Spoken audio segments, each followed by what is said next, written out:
자, 우리가 식사를 하고 나면은 이빨을 닦습니다. 이빨을 다 안 닦는 사람은 없을 거예요. 하루에 2번, 3번, 어떤 사람은 4번, 5번까지 부지런히 닦지만은 이것이 6개월 지나고 1년이 지나면 아무리 닦아도 치석이란 것이 이빨에 또 박히게 됩니다. 그래서 우리가 6개월이나 아니면 1년 정도에서 한 번씩 치과에 가서 스케일링을 함으로 말미암아 우리의 이를 깨끗하게 또 합니다. 스케일링 한번 하고 나면 이빨이 시원하고 뭔가 막 바람이 술술 들으면 막 뭔가 그런 느낌 들잖아요. 우리 영혼에도 이 스케일링이 필요하지 않나 싶습니다. 때로는 하나님의 은혜 가운데 감사하며 기뻐하며 찬양하며 눈물까지 흘리며 이렇게 감사했지만은 우리가 세상 살면서 일이 지치고 저렇게 지치다 보면은 나중에 가서는 참으로 내 입에 원망만 남고 불평만 남고 무거운 짐 때문에 자꾸 힘든 이런 참 내일의 소망보다는 하루하루 어떻게 보면은 그냥 하루 버티기 식으로 살아가는 이런 삶이 될 때가 있어요. 자, 이럴 때 우리 영혼의 스케일링, 어떻게 하면 영혼의 스케일링을 할 수가 있을까? 스케일링이라는 것은 원래 모습, 묻어 있는 걸 다 긁어내고 원래 이빨의 모습으로 가듯이 우리 영혼의 스케일링도 필요합니다. 이 영혼의 스케일링이 뭔가 하면은 다시 우리 처음으로 돌아가는 거예요. 복음 앞에 서야 되는 줄 믿습니다. 요한계시록에서 보면은 그럽니다. 믿음에 열심히 신앙생활하고 영적인 싸움을 하던 이 사람들, 그렇게 살다 보니까 영적인 싸움에는 승리하고 하나님의 은혜로 말미암아 큰 이런 하나님의 일은 했지만은 막상 그들의 영혼은 지쳐있는 이런 상태에 있을 때 하나님께서 보니까 요한계시록에 보니까 너희의 첫사랑을 회복하라, 이런 명령을 내렸습니다. 여러분, 첫사랑을 회복하는 것이 다른 게 아니라 다시 복음 앞에 서는 것인 줄 믿습니다. 자, 오늘 이 본문의 내용이 베드로의 설교 내용입니다. 우리가 잘 아는 베드로가 성전 미문에 앉아있는 안전뱅이를 일으켰습니다. 그를 일으키고 나니까 그 주위에 있는 수많은 사람들이 몰려왔어요. 베드로와 요한을 주목하면서, 요즘 말로 하면은 이 베드로와 요한이 스타가 된 거예요. 스타, 아이돌이 된 겁니다. 수많은 사람이 몰려왔을 때 그들에게 이 복음의 메시지를 선포합니다. 오늘 베드로의 설교를 깊이 살펴보면은 이 하나하나가 복음이란 무엇인가에 대한 내용을 설명하고 있습니다. 이들이 이 복음을 접하고 복음을 듣고 나니까 어떤 역사가 일어난 줄 압니까? 거기에 있던 수많은 사람들이, 오늘 우리가 마지막 4장 4절까지 읽었는데 마지막 4절에 보니까 거기에 있는 사람들이 5,000명이나 되는 사람들이 주께로 돌아오는 엄청난 부흥의 역사가 일어난 줄 믿습니다. 우리 성도들이 복음 앞에 다시 설 때 우리의 영혼의 부흥이 일어나는 거예요. 이 교회도 다시 복음 앞에 서야 됩니다. 이 교회가 부흥하는 길은 다른 게 아니에요. 어떤 프로그램 화려하게 하고 뭐 일만 해서 되는 것 아니에요. 우리 한 명 한 명이 복음 앞에 서서 복음의 능력을 덧입을 때 이 교회가 부흥하고 새로워지는 줄 믿습니다. 여러분, 남편과 아내가 결혼해서 신혼 때는 다 좋죠. 당신 없으면 못 살아. 그러지만은 2년 지나 3년 지나 한 5년 지나면은, 5년까지는 괜찮나? 당신 없으면 못 살아가 아니라 제발 좀 없으면 좋겠다, 이러면 이 심각한 거 아닙니까? 가정에도 이 복음 앞에 다시 서야 돼. 그래서 가정이 첫사랑을 회복해서 정말 당신 없이는 못 살아 하는 이런 사랑이 가정에 회복돼야 될 줄 믿습니다. 우리의 삶도 그래요. 아침에 일어나면 어떻습니까? 하루를 출발할 때 뭔가 오늘 하루 뭔가 희망을 가지고 소망을 가지고 가는데 점심때쯤 되면은 아이고 오늘 빨리 지났으면 좋겠다고 이러면 안 돼. 이런 어떤 우리의 삶 가운데서도 복음을 접함으로 말미암아 하루 끝나 어떤 하루가 다 지나더라도 소망 가운데 내일을 다시 소망하는 이런 소망의 삶을 사는 것이 바로 복음 앞에 선 사람인 줄 믿습니다.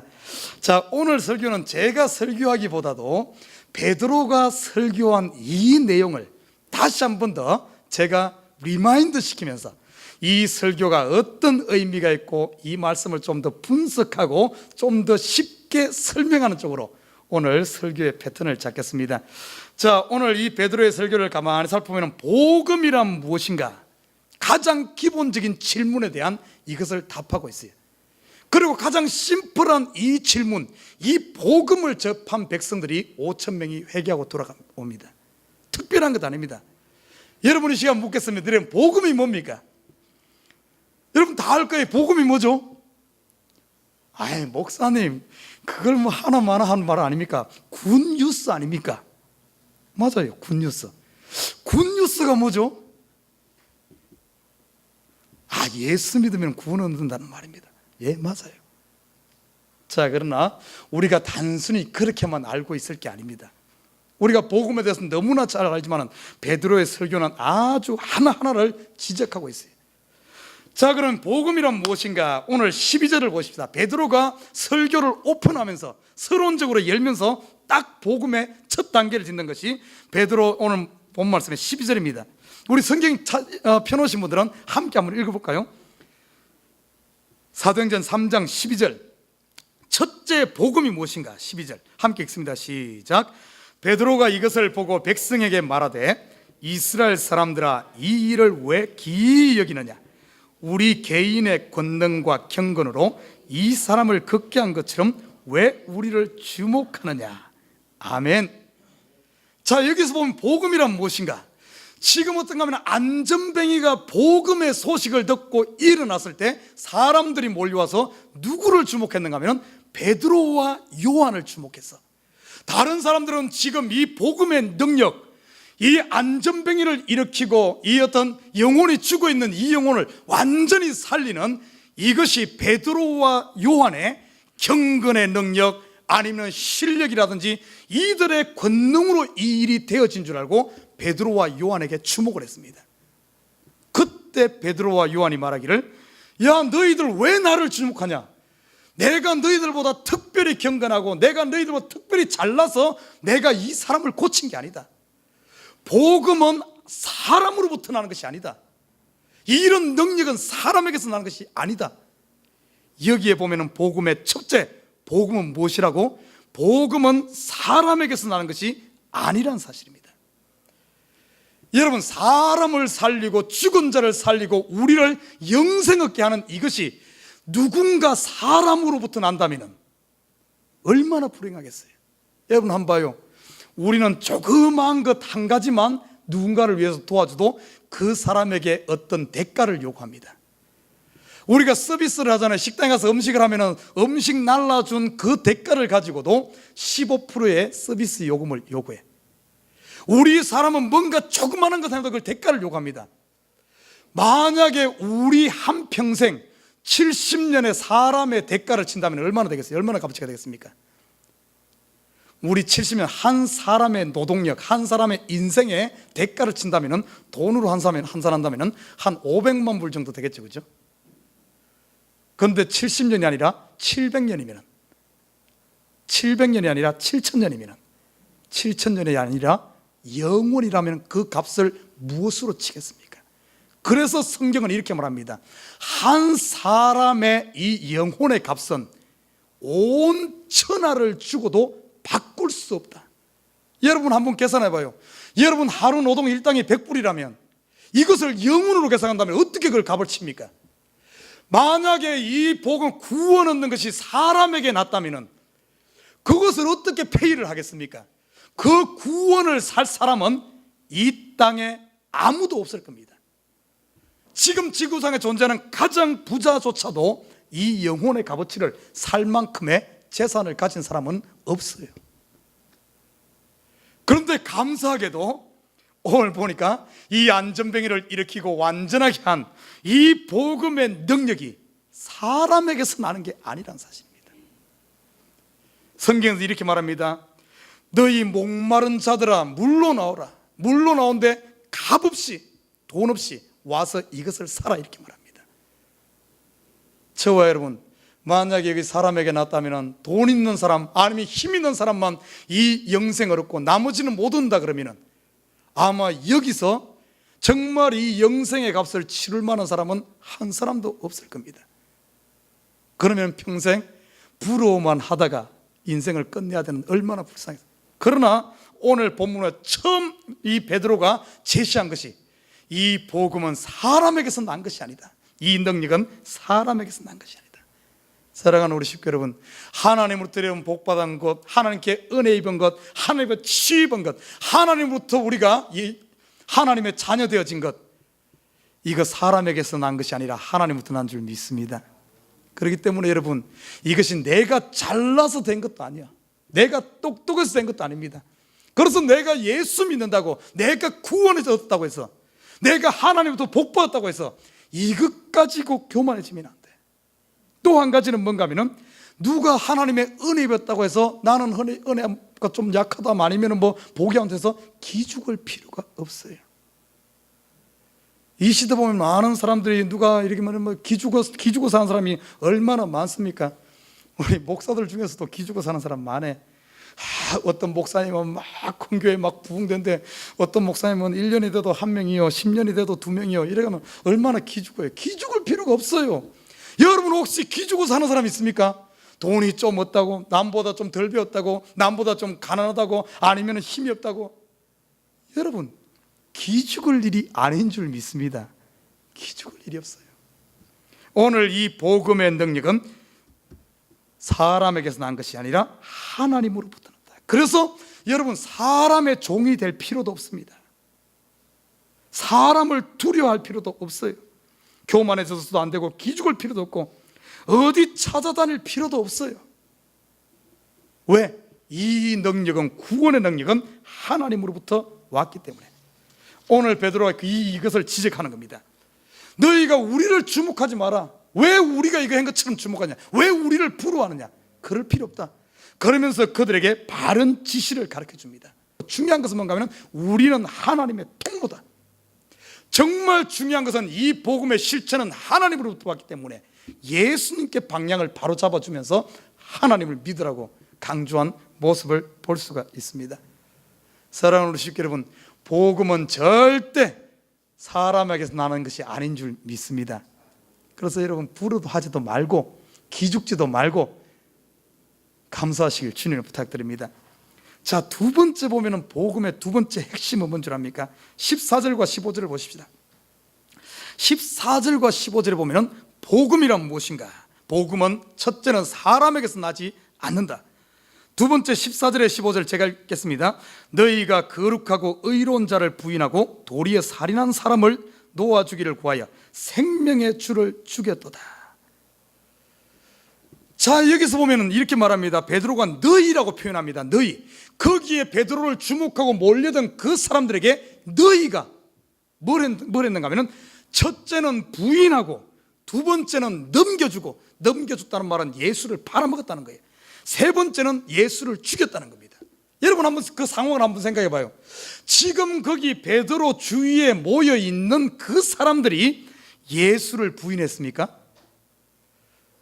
성경에 쭉 보면 예수를 부인한 사람들이 누구예요? 바리새인들과 서기관들, 제사장들과 그 사람들, 빌라도의 법정에 섰던 그 사람들이 부인했습니다. 물론 베드로가 설교할 때 빌라도의 법정에서 예수를 부인했던 그 사람들이 여기에 와 있을 수도 있습니다만은 그 사람들이 전부는 아닐 겁니다. 그럼에도 불구하고 너희가 부인하고, 너희가 넘겨주고, 너희가 죽였다. 이 말은 단순히 거기에 서 있는 그 사람들 뿐만이 아니라, 이 너희가 하는 말은 이 복음을 듣는 모든 사람을 이야기합니다. 실질적으로 예수를 팔아먹은 사람은 가룟 유다 아닙니까? 가룟 유다뿐만 아니라 모든 사람을 이야기해요. 모든 사람. 다시 말해, 이 본문의 말씀은 너희가 하는 말은 오고 가는 모든 세대에 복음을 들어야 하는 모든 전 인류를 향하여 하는 말이 너희가 하는 표현입니다. 자, 그러면은 이 너희가를 우리에게 적용해서 들어보십시다. 여러분이 하면 또 괜히 뭐 나는 아닌 것 같잖아요. 그럼 조금 말을 바꿨고, 내가 예수를 부인하고, 내가 예수를 팔아먹고, 내가 예수를 죽였다, 이 말이에요. 이것이. 그럼 더 실감나죠. 이것을 한마디로 딱 표현하면은 모든 사람은 다 예수 팔아먹는 죄인이란 사실입니다. 성경은 로마서에서 이야기합니다. 의인은 없나니 하나도 없느니라. 모두가 죄인이란 거예요. 여기에 있는 저와 여러분 누구나, 이 땅에 존재하는 누구나 죄인이 아닌 사람이 없다는 겁니다. 이 복음은 누구를 위한 건가 하면 죄인을 위한 것인 줄 믿습니다. 여러분, 그러면은 괜히 또 목사님 왜 나보고 죄인이라 그러고 그럴 수 있는데, 여러분, 죄에 대해서 한번 생각해 보면 죄가 뭡니까? 살인하고 간음하고 도적질한 게 죄입니까? 물론 죄죠. 그러나 우리가 죄라는 이 성경에서 말하는 이 죄의 가장 근본적인 뜻은 뭔가 하면 어떤 의미가 있는가 하면 관역을 빗나가다, 이런 의미가 있어요. 관역을 빗나가는 그 자체. 하나님이 우리를 향한 그 길과 명령이 있는데 그 명령에서 벗어나는 것. 반드시 죄라는 것은 하나님과 관련해서 죄가 형성되지, 하나님 없이 죄라는 것은 형성이 되질 않습니다. 우리가 살인하는 것이 왜 죄가 됩니까? 도적질하는 것이 왜 죄가 됩니까? 이유는 단 하나예요. 하나님이 그렇게 하지 마라 그랬기 때문에. 그래서 성경은 뭐라고 말하는 줄 압니까? 율법이 있기 전에는, 하나님께서 율법을 우리에게 주시기 전에는 내가 도적질해도 그것이 죄가 형성이 안 됩니다. 그러나 하나님이 도적질하지 마라 그럴 때는 도적질하면 죄가 되는 거예요. 여러분 한번 봐요. 호랑이가 토끼를 잡아먹은 것이 죄입니까? 호랑이가 토끼 잡아먹은 건 죄예요? 그러면 호랑이, 순놈이 둘이 싸웁니다. 왜 싸우는가 하면 암컷을 취하기 위해서 싸워요.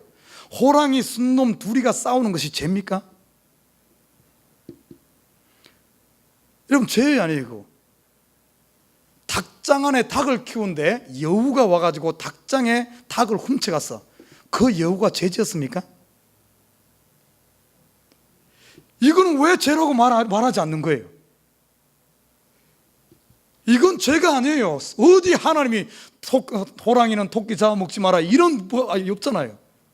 그러나 이 죄라는 것이 유독 사람 사이에만 이것이 형성된 이유가 뭔 줄 압니까? 하나님께서 우리 사람을 만들고 우리 사람에게 명령을 주었어요. 선악과를 따먹지 마라. 만약에 선악과를 따먹지 마라는 명령이 없었다면 선악과 100번 따먹어도 죄가 되잖아요. 선악과 따먹은 것보다 더 무서운 것은 하나님의 명령을 어겼기 때문에 하나님의 뜻에 벗어나, 그래서 죄가 되는 겁니다. 우리 인간관계에 존재하는 모든 죄가 하나님의 법을 준데 그것에 어긋나서 죄가 되는 거예요. 그러나 세상 사람들은 어떻습니까? 죄 그러면은 하나님을 제외하고 우리 도덕적으로 이렇게만 생각하는데 그게 아니란 거예요. 죄의 문제는 반드시 이 하나님과 관계되어 있어요. 자, 보십시다. 오늘 본문에 보니까 누구나 다, 오늘 본문에 보니까 오늘 예수님을 부인했다 그랬어. 전부 이 땅에 존재하는 사람들이 전부 하나님을 하나님이 창조했는데 하나님을 영화롭게 하고 하나님을 쫓아가야 되는데 전부 치우쳐서 하나님을 전부 외면하는 거예요. 하나님을 찾는 것이 아니라 우상을 찾고, 지금 이 시대로 말한다면 돈을 쫓아가고 명예를 쫓아가고 하나님이 마음에 없는 거예요. 다 하나님 부인해. 지금 우리를 보십시다. 우리 예수 믿는 사람들조차도 때로는 보면은 예수를 부인하고 살아요. 내가 예수를 안 믿습니다, 모릅니다, 이래서 부인하는 것이 아니라 하나님께서 우리 앞에 어려운 문제가 있다든지 어떤 일이 생긴다든지 다 그 보면은 하나님께서 왜 우리 앞에 이런 장애물을 둘까요? 이유가 있습니다. 하나님께서는 너희 환난 날에 나를 찾으라. 내가 하나님을 찾지 않고 내 힘으로 살아가려고 하니까 하나님께서 자기를 어떻게 보면 우리를 부르는 콜링의 하나의 방법이 뭔가 하면 장애물입니다.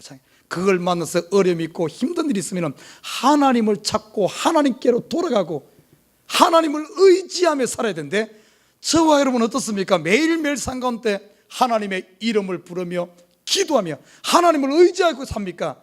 아니면은 하나님을 뒤에 두고 하나님을 부인하고 예수님을 저쪽 멀리 두고 내 힘으로 나 혼자 살려고 합니까? 이게 바로 예수를 부인하는 삶이에요. 아프면은 기도해야죠. 어려우면 기도해야죠. 시험 있으면 기도해야죠. 그것이 하나님을 찾는, 하나님과 동행하는 삶인데, 그러지 않고 나 혼자 낙심 가운데 빠져가지고 한숨 지으면서 울면서 불면서 정말 좌절하고 이 사는 것 자체가 어떻게 보면 예수 믿는 사람들이 하나님 예수를 부인하고 사는 거예요.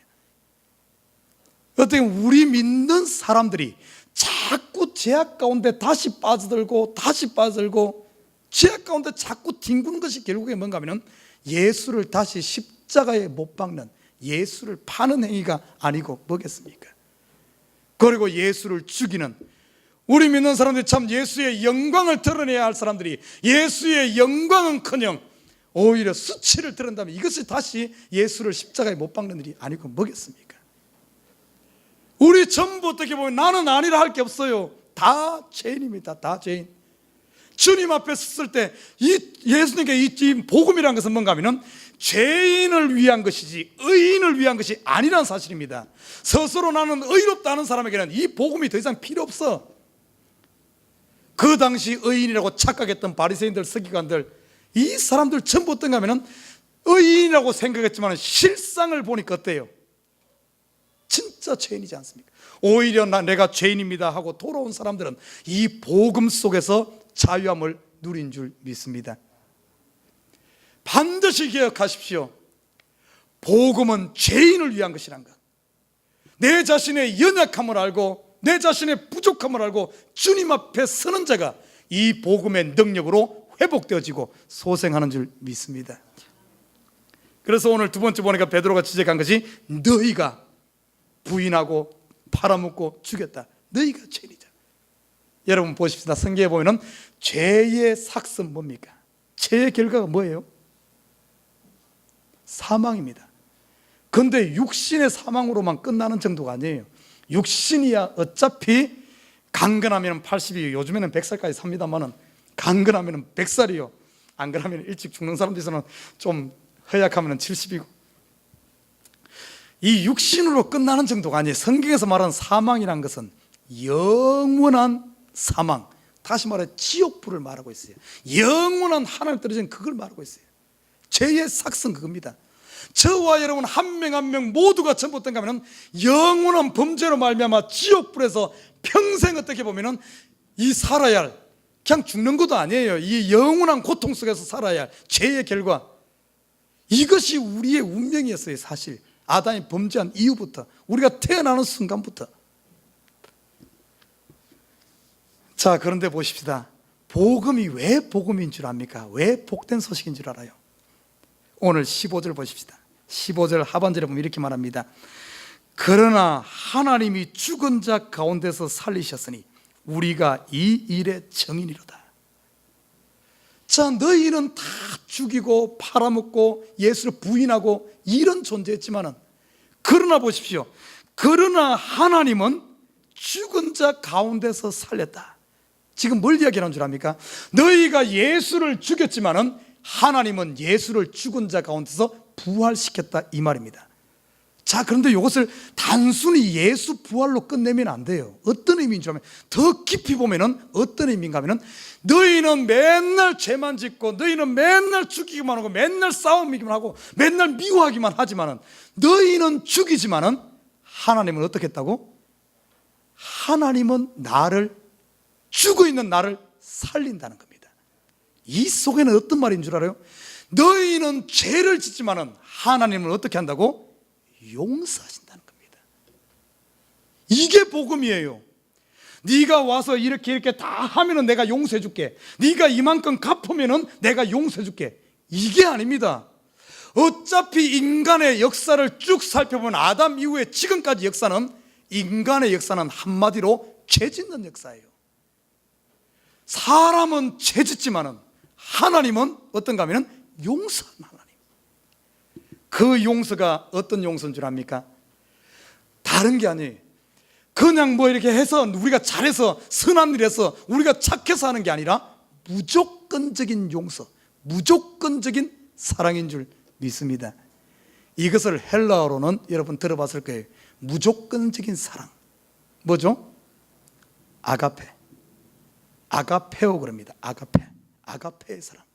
이것은 사람이 할 수 있는 게 아니에요. 사람은 어떤 조건이 맞아떨어졌을 때 이거 하는 것이지, 이 하나님은, 하나님의 사랑은 무조건적인 사랑과 무조건적인,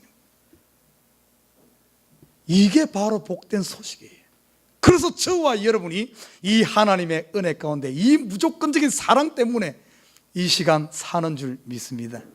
자, 하나님의 이 사랑은 어떤 줄 압니까?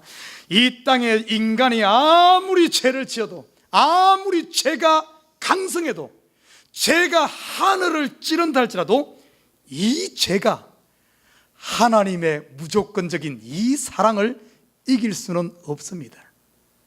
죄가 아무리 많아도 하나님의 무조건적인 용서를 이길 수는 없어. 결국에는 하나님의 용서가 우리의 죄를 이겼기 때문에 우리가 구원 얻는 줄 믿습니다. 여봐요, 하나님 보십시오.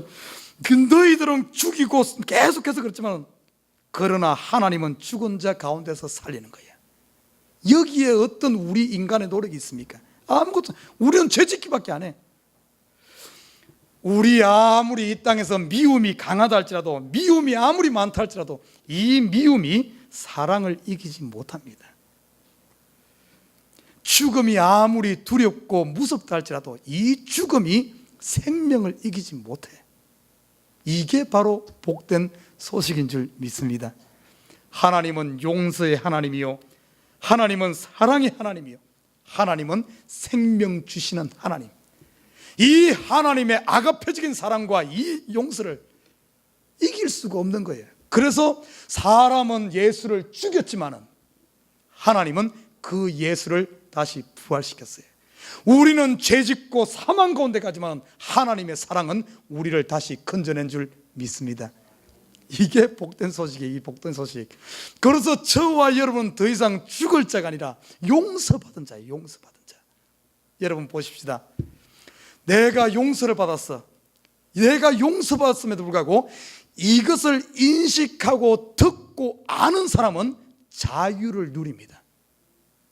그러나 듣지 못하고 그걸 알지 못하는 사람은 용서받았음에도 불구하고 여전히 죄 가운데 사는 거예요. 그것이 지금 현실입니다. 지금 현실. 여러분 한번 봐요. 그래서 우리가 복음을 전해야 되는 이유가 바로 거기 있습니다. 미국에서 제일 유명한, 요즘에 잘 뜨는 연예인이 누구죠? 비욘세. 아까 일부에서 물어보니까 비욘세라 겁니다.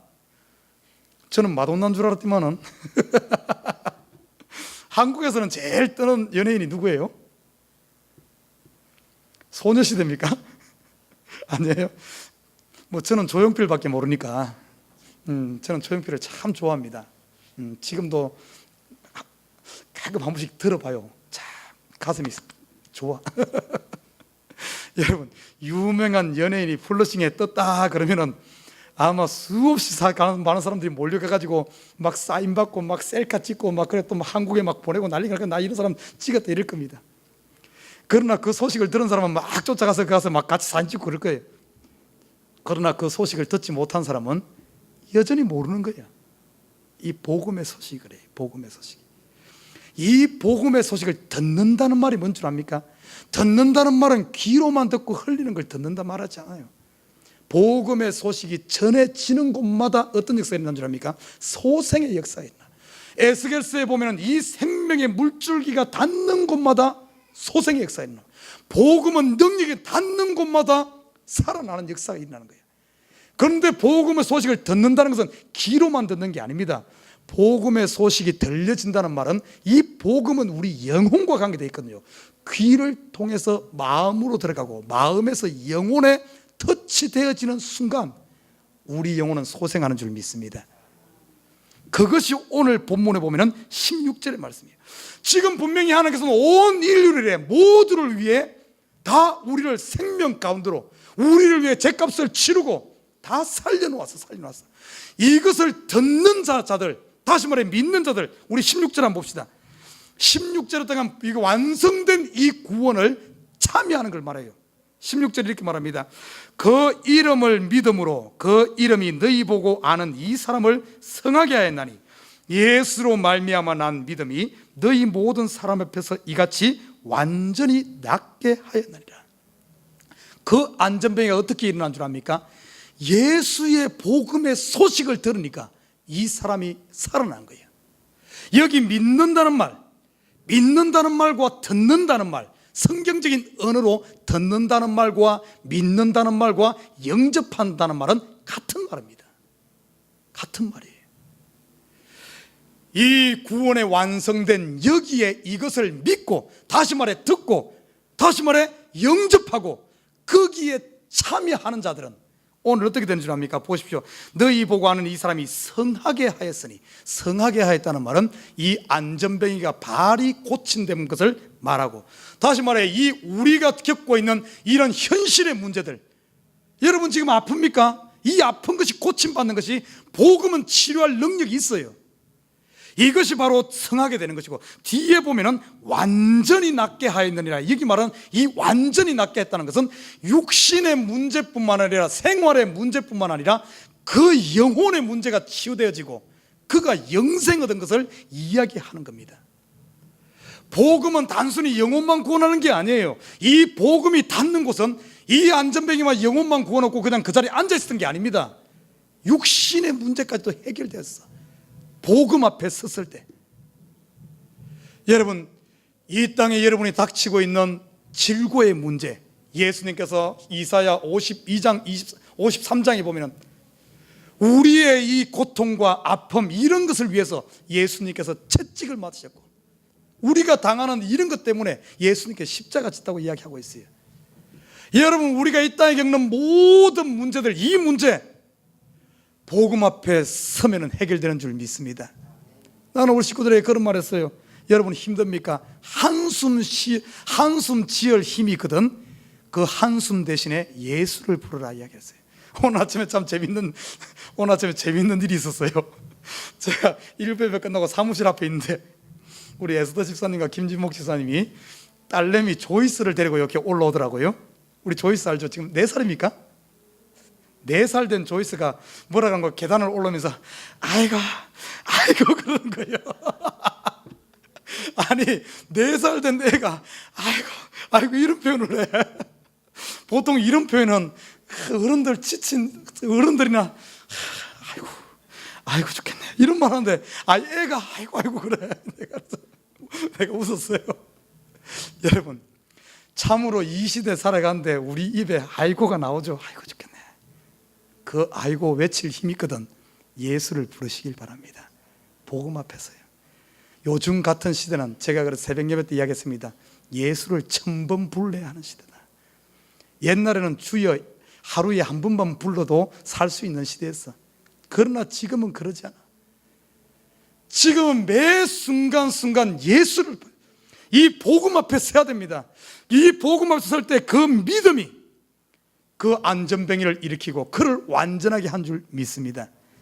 이 안전뱅이가 예수 그리스도의 복음을 접하고 나서 왜 완전하게 된 것을 그 속에서 증거가 되어지고 있어요. 이 안전뱅이가 성전 문 밖에 살던 사람이 그 영혼이 치료되어지고 나니까 하나님 앞에 담대히 성전 안으로 나갔다는 사실, 그리고 그가 하나님을 찬미했다는 사실, 그가 점프하면서 만민들 앞에서 자랑했다는 사실, 이것이 바로 성령 받은 증거입니다. 그 속에 성령이 임함으로 말미암아 이 안전뱅이가 완전히 치료되지고 영혼의 구원함을 얻고 이의 삶은 점프하는 인생이 된 줄 믿습니다. 여러분 물어봅시다. 여러분의 삶은 지금 점프하면서 안전뱅이처럼 자랑하면서 신나게 사는 이런 삶입니까? 아니면은 언젠가는 일어선 것 같은데 또다시 성전 미문에 가서 자리 깔고 앉아 있습니까? 다시 복음 앞에 서시길 주님의 이름으로 부탁드립니다. 여러분의 죄가 사함받았어. 여러분 용서받았어. 여러분 지금 죽어도 여러분의 영혼은 하나님과 함께 낙원에 있는 줄 믿습니다. 오늘 지금 돈이 없어도 걱정 말아요. 성경에 보니까 돈 한 푼 없이 평생 거지로 산 거지 나사로가 나옵니다. 이 거지 나사로, 그러나 이 땅에서 떵떵거리면서 부자로 호화호식했던 그 사람의 결국 길어봤자 7, 80년이라니까요. 7, 80년 후에 어떻게 인생이 역전된 줄 압니까? 평생 거지로 살았던 그 나사로는 아브라함의 품에서 그 천국의 기쁨을 누리고, 복음 없이 이 땅에서 떵떵거리고 살았던 이 부자는 지옥 불구덩이에서 고통받는 이야기를 하지 않습니까? 여러분이 다시 복음 앞에 선다면 오늘 비록 내가 몸이 아파서 힘들다 할지라도, 내가 오늘 지금 사업이 안 돼서 어렵다 할지라도, 지금 가정에 불화가 있다 할지라도, 지금 어려움이 있다 할지라도, 여기서 아이고가 아니라 내 속에 소망이 있고 즐거움이 있고 내일에 희망이 있는 줄 믿습니다. 점프하는 인생을 살 수가 있어요. 점프하는 인생. 점프하는 인생 속에서는 악한 것들이 틈못하지 못해. 사단은 누구를 타켓 잡는 줄 압니까? 앉아있는, 움직이지 않는 타켓은 사단이 타켓을 잡아. 그러나 움직이는 타켓은 타켓을 못 잡아요. 뛰어가는 타켓은 타켓을 못 잡습니다. 대표적으로 보여주는 것이 다윗을 안 봐요. 다윗이 전쟁을 치르고 왕이 되어서 이스라엘 나라를 키워갈 때, 왕성하게 키워갈 때는 사단이 역사하지 못했어요. 달려가는 것을 어떻게 잡습니까? 그런데 다윗이 왕이 되고 모든 것이 다 갖춰지고 다 주변 나라 다 정복되어지고 이제는 내가 전쟁터 안 나가도 되지 하면서 전쟁의 부하들만 내보내고 딱 달려가는 것을 멈추니까 시험이 찾아오고 범죄하지 않습니까? 그래서 사울 같은 사람들, 사도 바울 같은 사람은 이런 사실을 알았기 때문에 사도 바울이 평생 주를 위해 달려가다가 감옥에 갇혀 있을 때도 사도 바울은 멈추지 않았습니다. 그래서 빌립보서에 보면은 나는 아직 얻었다고 생각하지 않는다. 나는 앞에 있는 표대를 향하여 감옥에 갇혀 죽을 날 1년을 앞두고도 나는 달려간다. 신앙에, 다시 말해 사도 바울은 죽는 그때까지 복음 앞에 서서 복음의 힘을 입어서 점프하는 인생을 산 줄 믿습니다.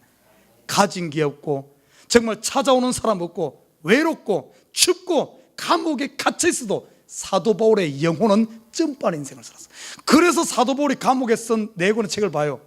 빌립보서, 골로새서, 빌레몬서, 또 뭐 하나 있는데 에베소서입니까? 예, 감옥에서 쓴 거 봐요. 오히려 감옥 밖에 있을 때보다 그의 영혼은 더 점프하면서 살았어요. 그래서 빌립보서의 우리 주제가 뭡니까?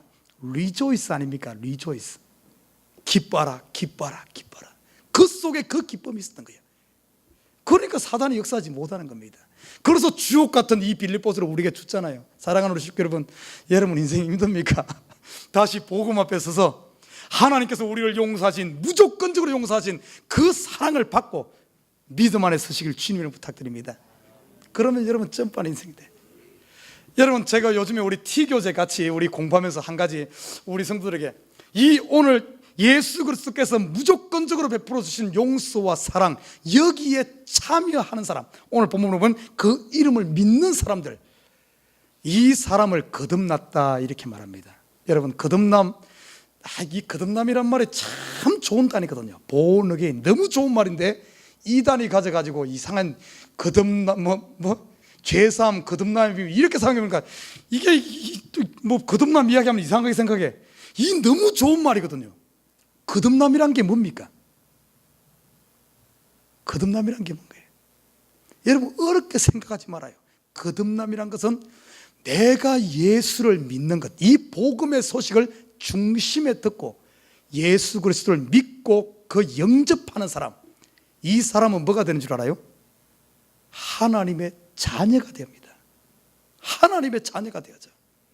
그전에는 우리는 세상의 죄의 자녀였어. 세상의 자녀였어.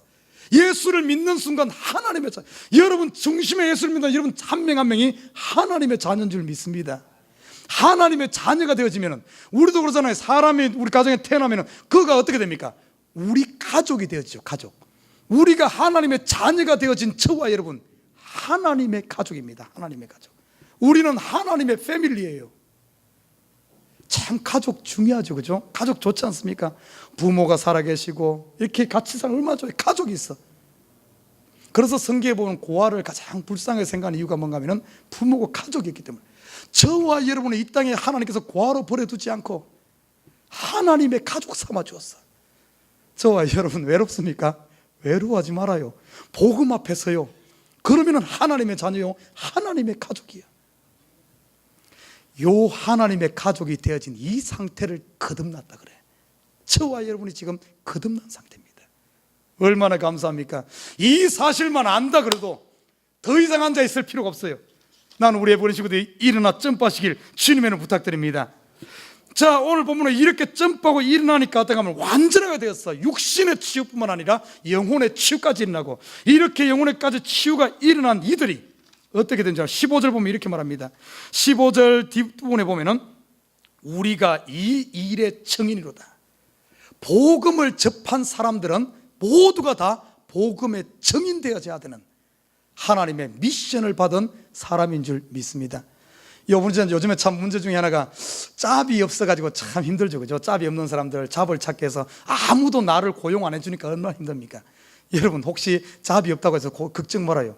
세상 사람들은 나를 짭 안 줘도 하나님은 여러분에게 최고의 짭을 준 줄 믿습니다. 무엇으로 줬어요? 하나님의 이 하늘나라를 전파할 하나님의 선교사로, 하나님의 일꾼으로, 사명자로 여러분에게 준 줄 믿습니다. 정인으로서 이것보다 더 귀한 게 어디 있어요? 오늘 이 뭡니까? 이 점프한 오늘 이 안전뱅이도 가서 그리스도의 복음의 정인이 되었고, 베드로, 요한도 정인이 되었어요. 이렇게 정인되니까 어떤 일이 일어난 줄 압니까? 마지막 보니까 4장 2절에 보니까 세상이 싫어했어. 그리스도의 정인으로 사니까 세상이 싫어해. 여러분, 이 땅에서 여러분 세상이 여러분 싫어한다고 낙심하지 말아요. 그거 자연스러운 거예요. 거짓은 참을 싫어합니다. 어둠은 빛을 싫어해. 세상은 우리를 싫어해. 아이고, 왜 나만 왕따 당하나 걱정하지 말아요. 세상이 여러분 싫어한다고 이상하게 여기지 말아요. 그게 당연한 거예요. 오늘 제자들 세상이 싫어했습니다. 그러나 이들이 낙심하지 않았어요. 마지막에 보니까 이들이 복음 앞에 섰을 때 참된 복음이 제시되니까 어떤 역사가 일어나는가? 5,000명이 돌아오는 역사. 사람에게 난 것이 아니라 복음의 능력으로 말미암은 줄 믿습니다. 사랑하는 우리 식구 여러분, 저도 한 주간 참 힘든 시간 지냈어요. 제가 그래서 목요일 우리 최정렬 집사님 저한테 카톡을 보냈어요. 목사님 오늘 뭐 좀 하죠, 연습 좀 하죠. 그래서 제가 카톡에 뜨고 오늘은 제 몸이 천근만근입니다, 이렇게 카톡을 사실 제가 그냥 카톡으로 우리 쓰는 말로 천근만근입니다 했지만은 딱 보내고 나니까 이 이야기가 우리 성도들을, 이 땅에 살고 있는 사람들의 삶이 천근만근이 아닐까, 그런 생각이 들어요. 여러분, 천근만근입니까? 인생이 천근만근입니까? 여러분의 몸이 천근만근처럼 무겁습니까? 복음 앞에 서시길 주님의 이름 부탁드립니다. 제가 복음을 앞에 서서 설교를 준비하면서 하나님 앞에 서고 나니까 천근만근이 10건 5건밖에 안 돼. 제 얼굴에 그래 안 보여요? 그래 보이죠, 그죠? 제가 지금 천근만근을 쥐고 있으면 이 어떻게 이렇게 서 있겠어요? 지금 10건 5건밖에 안 돼. 그 10건 5건은 이것까지 내려놔야 된대. 이것 한 10건. 아무튼 저와 여러분 천근만근 짐 하나님 앞에 다 내려놓고 복음 안에서 점프하며 살 수 있는 저와 여러분 되시기를 주님을 부탁드립니다. 우리 기도하십시다.